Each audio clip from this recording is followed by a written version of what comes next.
Sakalam karunam samayadipate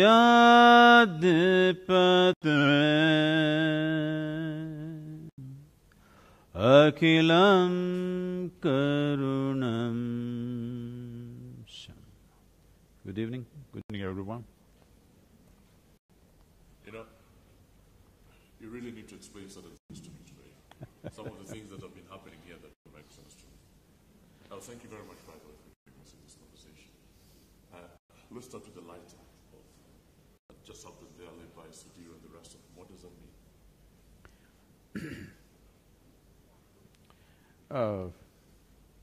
An oil lamp, if you create a certain amount of fire, it creates, after all, the entire existence, the whole universe, including yourself and myself and everybody else, is just a play of five elements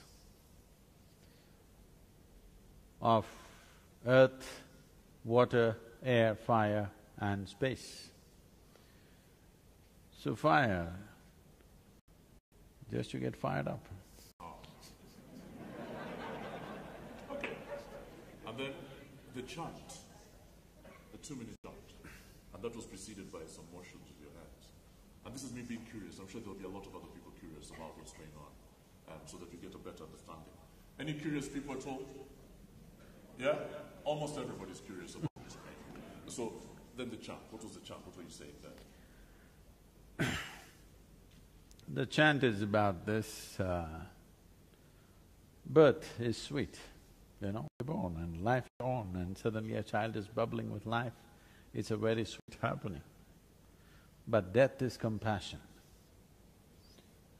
People think death is some kind of a terrible thing. I want you to imagine, suppose you can't die, what would you do? You're saying death is not a bad thing? Huh? It's not a bad thing, death? No, I'm asking you, suppose you could not die, what would you do? The best thing about life is, you will never fail, because everybody shall pass.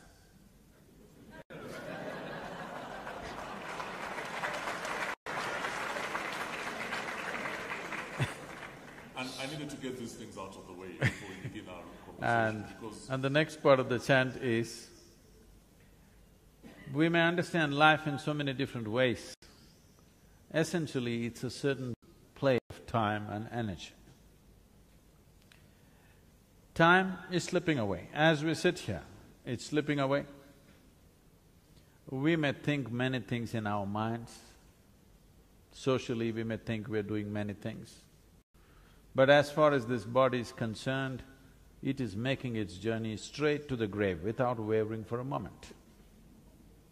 As we sit here, it is moving in that direction. So the only way you can maximize life is by tweaking up your energy levels in a certain way. If you live for the same amount of time, still you lived more, because this combination of time and energy, time is anyway flowing, but you can play with energy in such a way that you can raise the nature of your life, the experience of your life, the profoundness of your life, and above all, move from many entanglements which seem to define and describe life for most people towards a limitless sense of freedom or boundlessness within you. This is not because you are not bound by time, you're still bound by time, but because you have tweaked your energy in a certain way, suddenly you look like you're above that. Sadhguru, it's an honor to talk to you, and thank you very much for making time to come to Uganda. And you know, the most obvious question that will be in many people's minds, and some of them might be here actually, is who's this guy?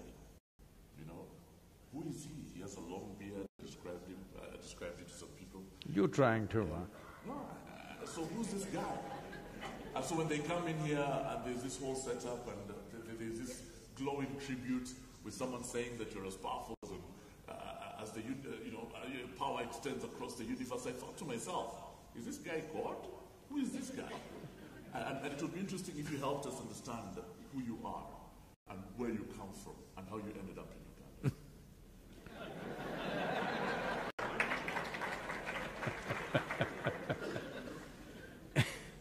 You're asking for a long story. We have time.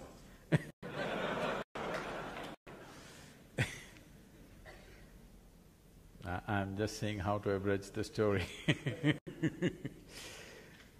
See, I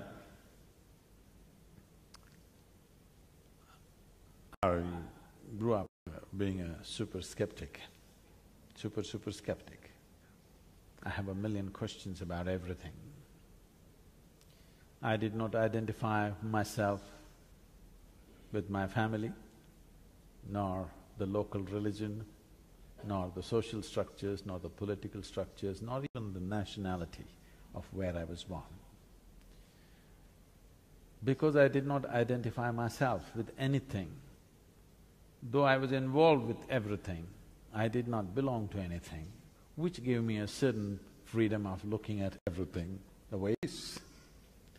Because the moment you get identified with something, you become prejudiced in a certain way. You look at everything from that context. So I had no context, I was just a bursting life. And as I was telling you, restless not because of anything, I was very joyful and peaceful, that was not an issue. Restless because I knew there is something more, but I did not know what that something more is. So it kind of drove me to all kinds of places. I crisscrossed India on my motorcycle, but then, I was probably 19, almost 20 at that time. I went to the Nepalese border. Till then I did not know there is something called a passport. Today a 5-year-old kid would know. I did not know. I've been riding since I'm 11 without license. When I became 18, I got my license and I thought that's my passport to the world. Suddenly they stopped me and asked, "Where's your passport?" I said, "What is that?" They said, "There's something else you need to cross the border." So I came all the way back to South India. Then I decided I'll equip myself with the needed money and whatever the documents needed, and I'm going to ride around the world. So for this I started a business. I thought I'll make some money. Then… What business? Initially I started a farm, then I got into construction, then I got into brick making, and in about 5 years' time I became very successful. I had my hands on about half a dozen businesses. For those days I was very successful by those standards. So everybody's clapping their hands and saying, "You're doing great." So I'm in this kind of state where I'm cocky and when everything is working your way, the planets don't go around the sun, they go around you. So all the planets were spinning around me and everybody's saying, "You're great." So I'm going on like this. One afternoon, between two business meetings, please if you can keep your cameras down, please, it'll be posted on the YouTube. You can download it, okay? Don't waste your time, be with me. One afternoon, between two business meetings, I had nothing much to do, so I come from a town called Mysore. Are people familiar with Mysore? Mysore city? Almost everybody, this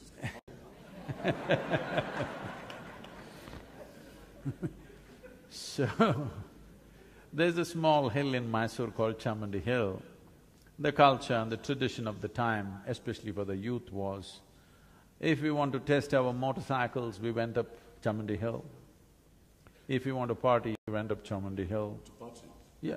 You used to party? Right now I'm always in a party. Can't you see? So, if you fall in love, you got to go up Chamandi Hill. If you fall out, you must go up Chamandi Hill. How many times did you make that trip? And if you have nothing to do, you have to go up Chamandi Hill.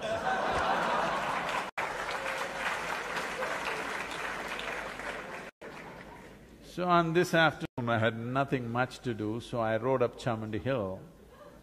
I know this hill very well, I've trekked in these hills, I've camped in these hills. As a 7, 8-year-old child, why am I telling you all this?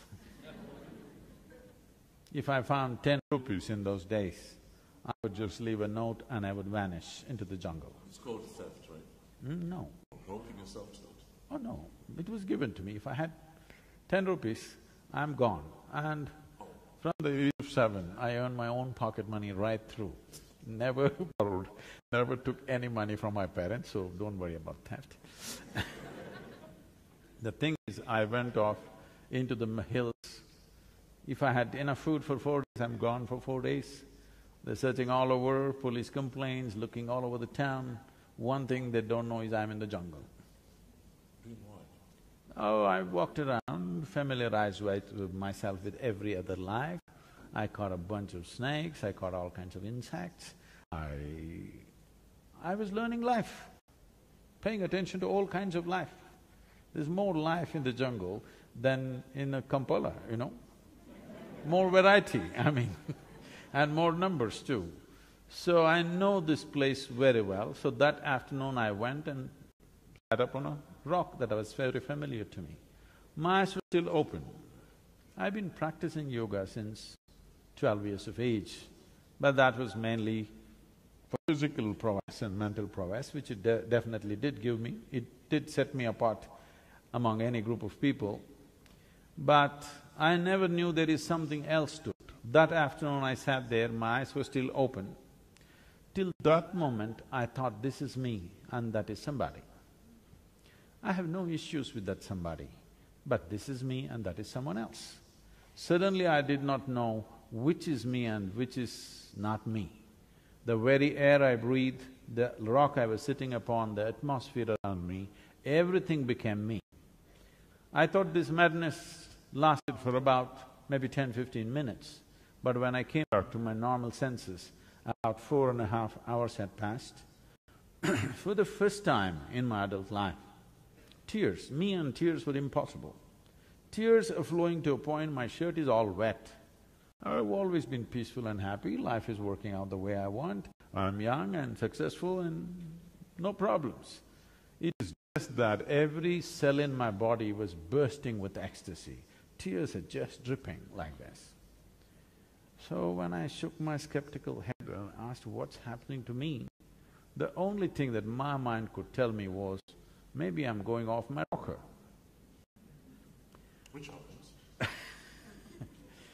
So when I spoke to the closest of my friends and tried to tell them something is happening to me, they said, the questions that came to me is only this: what did you drink, what did you do pop, you know. Why I'm saying this is, I had no context of any kind. Something was happening within me for which I had no any kind of knowledge. There was nobody around me to tell me what this is about. All I knew is, I have hit a gold mine and I don't want to lose it, because if I simply sit like this, 2 minutes, I feel it's 2 minutes, 7–8 hours have just passed away like that. Once I sat like this and I thought it's 25–30 minutes, but when I opened my eyes, 13 days gone by. You sat in one place for 13 days? Yes. I sat there only for 25–30 minutes in my experience. By the time I opened my eyes, there was a huge crowd. India being what it is, they were pulling my legs and asking what will happen to their business, when will their daughters get married, and all this stuff. And you still get a lot of that. When is my daughter getting married and what's happening to my business? I don't tell them anymore when their daughters will get married. It's the daughter's business when she gets married.